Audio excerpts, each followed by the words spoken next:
నమస్కారం అండి. మీ పేరు? నా పేరు రమేష్. రేవంత్ రెడ్డి పాలన మీద మీ అభిప్రాయం? రేవంత్ రెడ్డి పాలన మీద ఏమున్నది? పాలన అంతా చెత్త పాలన ఉన్నది. రుణమాఫీ అన్నాడు 2 లక్షలు, ఆ రుణమాఫీ కూడా చేయలే. నా 1,60,000 ఉంది. ఇప్పుడు నా అకౌంట్ నెంబర్తో సహా చెప్పడానికి కూడా సిద్ధం. ఏపీజీపీ బ్యాంకులో పోతే మొన్న మీరు అమౌంట్ క్రాప్ లోన్ కట్టకుంటే మీ ఈ భూమిలో ఏదో జప్తు చేస్తాను మాకు నోటీసులు కూడా ఇచ్చారు.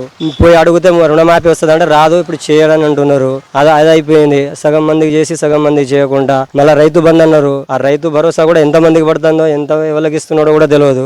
మళ్ళీ స్కూటీలు అన్నాడు, ఉద్యోగాలు నింపుతా అన్నాడు. ఇప్పటి వరకు ఏ ఉద్యోగాలు కూడా సరిగా నింపిన దాఖలాలు లేవు. ఏమైనా అంటే నిన్న మొన్న మీటింగ్ లో మాట్లాడుకుంటా అంటాను, నేను రుణమాఫీ మొత్తమే చేసినాను. ఇప్పుడు మా విలేజ్ దాదాపుగా మేము మా ఒక్క తండల దాదాపుగా 70 కుటుంబాలు ఉంటది. అందులో 10 మంది కంటే ఎక్కువ కూడా రుణమాఫీ రాలే. ఇక్కడ ఉన్న స్థానిక ఎమ్మెల్యే గారు కూడా ఇప్పుడు నుండి మేము ఇక్కడ నుండి పోవాలంటే రోడ్డు ఉంది. ఆ రోడ్డుకు కంకర గత ప్రభుత్వంలో వేసిన కంకర మీద బీటీ రోడ్డు ఇప్పుడు ఇయ్యాలేస్తారు రేపిస్తారని అట్లనే తెప్పించుకుంటూ పోతున్నారు. ఇంకేం పాలన ఉన్నది? రుణమాఫీ లేదు, రైతు బంధు లేదు, రైతు బీమా లేదు ఇప్పటి వరకు. అదేదో మళ్ళీ పోతే స్కూటీలు అన్నాడు, ఆడోళ్ళకి 2,500 ఇస్తాడు. అవన్నీ పోయినాయి. అన్ని చేసిన అంటాడు. ఆ గ్యారంటీ కార్డులు పట్టుకొని తిరిగిర్రు. ఆ గ్యారంటీ కార్డులు ఎక్కడ ఉన్నాయో, ఇంద్రం ఏడ ఉన్నదో, ఇప్పుడు సోనియమ్మ రాజ్యం ఏడ ఉన్నదో మరి మాకైతే ఏం అర్థం లేదు. ఇది పాలన అనేది. ఏం చేస్తున్నారో వాళ్ళకే అర్థం కావాలి. కానీ రుణమాఫీ చాలా మంది అని అయిందంటున్నారు. బ్యాంకులు వచ్చి ఇంటి చుట్టూ తిరుగుతున్నారు. ప్రతిరోజు మా విలేజ్ కి వస్తూనే ఉన్నారు. ఇది పరిస్థితి. ఈయనకంటే గత ప్రభుత్వాల పాలనే మంచిగా ఉన్నది. ఇంకా ఇంటికాడ అప్లికేషన్ పెట్టి ఇంటికాడ ఊకుంటే వచ్చేది. ఇప్పుడు ఆ రైతు బంధు ఇప్పుడు వరకు గతి లేదు. 2 పంటలు రైతు భరోసా 15,000 అన్నాడు. 15,000 పోయి 12,000. ఆ 12,000 కూడా ఇచ్చేది దాఖలు లేవు ఇప్పటి వరకు. ఎప్పుడు ఇస్తాడో ఎప్పుడు వెళ్తాడో కూడా తెలియదు.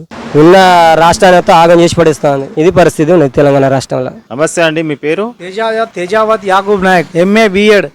రేవంత్ రెడ్డి పాలన ఎట్లా ఉన్నదంటే రైతు రుణమాఫీ అని పెద్ద బోగస్ అనే ముచ్చట అది. ఇప్పుడు 2 లక్షల వరకు రుణమాఫీ చేస్తా అన్నారు రేవంత్ రెడ్డి గారు. అది గొప్ప విషయమే. ఏ ప్రభుత్వం సరే, ఇంతకు ముందు కూడా వైఎస్ఆర్ ఉన్నప్పుడు కూడా 2 లక్షల ఎంత మాఫీ ఉంటే అంత చేసే వ్యవస్థ మన వైఎస్ఆర్ తీసుకొచ్చిండు. ఆ బాటలోనే అందరూ కేసీఆర్ కూడా 1,00,000 రూపాయలు రుణమాఫీ చేసిండు. అదే విధంగా రేవంత్ రెడ్డి గారు వచ్చి కూడా ఈ 2 లక్షల రూపాయలు రుణమాఫీ చేస్తానని అందరికి ప్రజలకి ఒక నమ్మకం అనేది గ్యారంటీ కార్డు అని చెప్పి ఇప్పటి వరకు ఆ గ్యారంటీ కార్డులు ఎడిపోయినాయో ఇప్పటి వరకు ఏమీ తెలియట్లేదు. రైతు రుణమాఫీ నేనే స్వయంగా 2 లక్షల రూపాయలు పైన ఏమైనా అమౌంట్ ఉంటే ఆ అమౌంట్ కట్టి మిగతా అమౌంట్ మొత్తం 2 లక్షలు రుణమాఫీ చేస్తా అన్నారు. స్వయంగా నా డేటా కూడా ఉంది, నేను కట్టింది కూడా ఇప్పుడు ఉంది నా దగ్గర. చూపెట్టడం అంటే చూపెడతాను.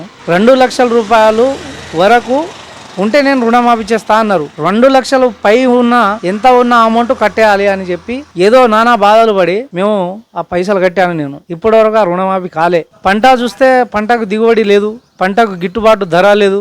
రైతు అనేటోడు ఎన్నుమొక్క అంటారు, రైతు లేనిదే రాజ్యం లేదు అంటారు. మరి రైతు ఆ పంటను గిట్టుబాటు ధర చేసుకునే హక్కు రైతుకు లేదా? ప్రభుత్వాలు ఏటుపోతున్నాయి. అదే విధంగా ఇంద్రమ్మ ఇల్లు కూడా పేదలను చూసి ఇవ్వాలి. మీ కాంగ్రెస్ పార్టీ నాయకులను దృష్టిలో పెట్టుకొని కాకుండా మీరు లీడర్లు చేసే వ్యవస్థ కాకుండా ఏదైనా సమాజం కోసం సామాన్యునికి పేదవాళ్ళకి ఇల్లు చెందాలని నా కోరిక. అదేవిధంగా 2,500 రూపాయల మహిళలకు ఇస్తా అన్నారు. అది ఇప్పటి వరకు రాలే.